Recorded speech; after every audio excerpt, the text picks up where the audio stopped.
Pessoal, bom dia, tudo bem com vocês? Que possamos então iniciar nossa semana na luz do Evangelho segundo o Espiritismo.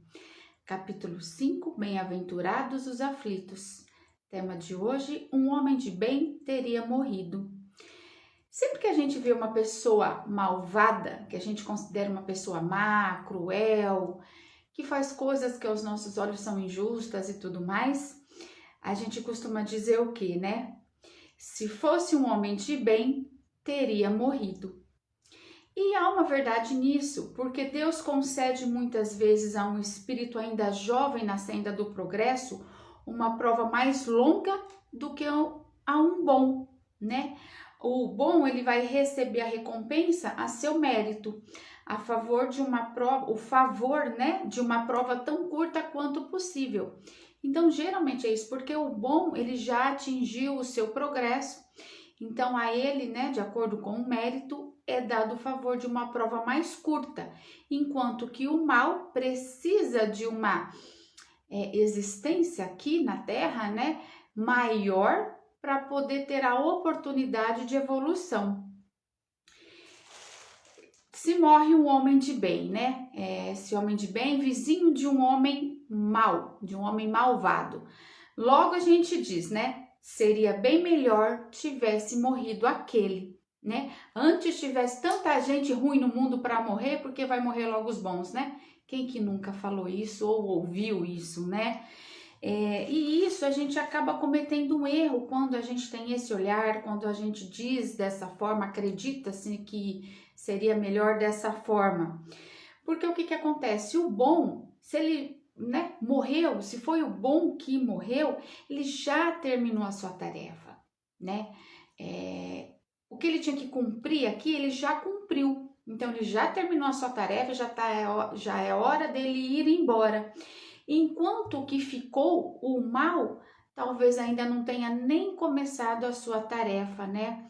Não tenha começado a buscar o progresso, a evolução. Então, ele tem que continuar aqui, é uma oportunidade, ele ficando aqui é uma oportunidade dele evoluir, dele cumprir a sua tarefa.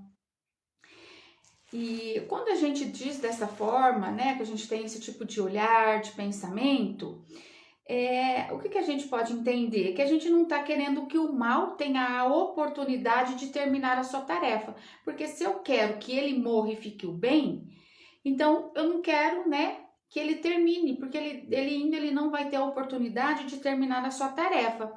E aí também, da mesma forma, se eu quero que o mal vai embora e ele não termina, não tendo oportunidade de terminar a sua tarefa, então o bem que fica, ele já tendo terminado a sua tarefa, se ele fica aqui, ele acaba estando preso, né?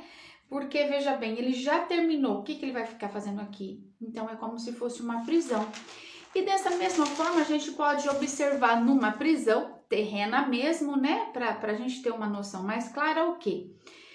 O que a gente pode dizer então de um prisioneiro que já terminou a sua pena e continuasse na prisão? Ou seja, ele foi preso e tudo mais, mas ele já cumpriu a sua missão, o seu tempo de missão, e ele fica preso lá, né? E aí também, né, enquanto o que terminou vai ficar preso, né, é dada a liberdade a outro que não terminou, né?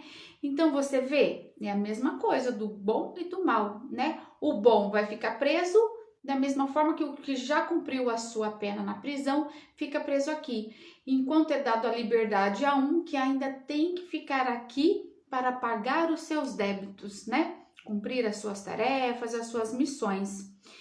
Então a gente tem que entender, né? Tem que buscar a compreensão de que a verdadeira liberdade, ela está no desprendimento dos laços corporais e que enquanto estivermos aqui na Terra, estamos em cativeiro. E é necessário habituarmos-nos a não censurar o que nós não podemos compreender, né? Porque como isso, a gente acaba censurando, julgando, apontando algo que a gente não pode compreender. Então a gente tem que buscar isso, esse hábito e essa compreensão, né? De não censurar, não julgar o que nós não podemos compreender e crer sempre que Deus é justo em todas as coisas. E frequentemente o que nos parece um mal é um bem. E aí, né, falta buscarmos a compreensão e ter esse olhar, buscar mais o todo e não só um olhar tão direto. E crer sempre que Deus é justo em todas as coisas, né? Porque a gente acaba esquecendo por tantos questionamentos que a gente faz a Deus quando acontece qualquer coisa. A gente tem esse hábito, né? Qualquer coisa que foge ao nosso interesse, à nossa compreensão, ao nosso controle, a gente acaba questionando Deus. E entenda, Deus é justo em todas as coisas, mesmo que para você, para mim, para nós não pareça, mas há justiça nisso. E por isso a necessidade de buscarmos sempre. As nossas faculdades, elas são bem limitadas. E aí o que acaba acontecendo? O conjunto do grande todo escapa aos nossos sentidos obtusos. Então é isso, né? Porque a gente está sempre muito aqui, a gente não tem essa noção do todo, né? Então aí fica difícil mesmo, quando eu olho só para isso, entender um todo. Então eu tenho que ter esse entendimento, né? Essa busca do todo, um olhar mais amplo. E o que permite isso? Buscar sempre as leituras, estudos, né? Para que abra a nossa mente. E aí, então, buscando tudo isso, né? Esforçando-nos por superar pelo pensamento a nossa estreita esfera. À medida que nos elevarmos, a importância da vida terrena diminuirá aos nossos olhos. Então, à medida que a gente busca, que a gente se eleva, que a gente entende, compreende, né? A gente vai entender qual é a importância certa da vida terrena, né? Qual que é? Então, é isso. E a gente vai entender que essa experiência terrena, ela vai diminuir. Que a importância mesmo é a vida espiritual, né? A vida terrena é necessária, sem dúvida. Mas a gente é espírito em experiências físicas, né? Então, sempre a vida espiritual é maior.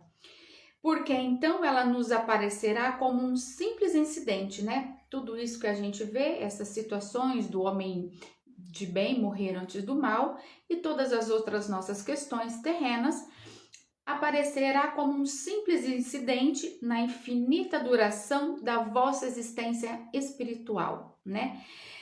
Porque a única verdadeira existência é a existência espiritual. Então, à medida que eu vou buscando, que eu vou me elevando, né, as coisas vão tendo um sentido, a compreensão se faz e aí eu consigo enxergar qual é a verdadeira existência, que é a existência espiritual. Cada dia fica mais lindo, né? E para mim, pelo menos, eu me deparar com tantos ensinamentos. Lindo fica, fácil não fica não, né? Mas é importante a gente fazer essas buscas, tá bom? Então, que você assista, reflita e coloque em prática. Que o seu dia seja abençoado. Então, um abraço grande, um beijo no coração para o pessoal do Raimundo Mariano Dias, que nos assiste pelo Raimundo Mariano Dias, né? O Facebook, o Instagram. Agora a gente também tem o site, né, do Raimundo. Então, tá ampliando, isso é bacana porque o conhecimento está sendo divulgado, né? E o Raimundo tem estudo e palestras, tá? Entre em contato, não perca essa oportunidade de se elevar, tá bom? E temos também o pessoal que nos assiste pelo site da Agenda Espírita Brasil, que também tem conteúdos que agregam muito na nossa vida. Não deixa de buscar. Abençoado seja o seu dia, um beijo no seu coração e muitos beijos de luz.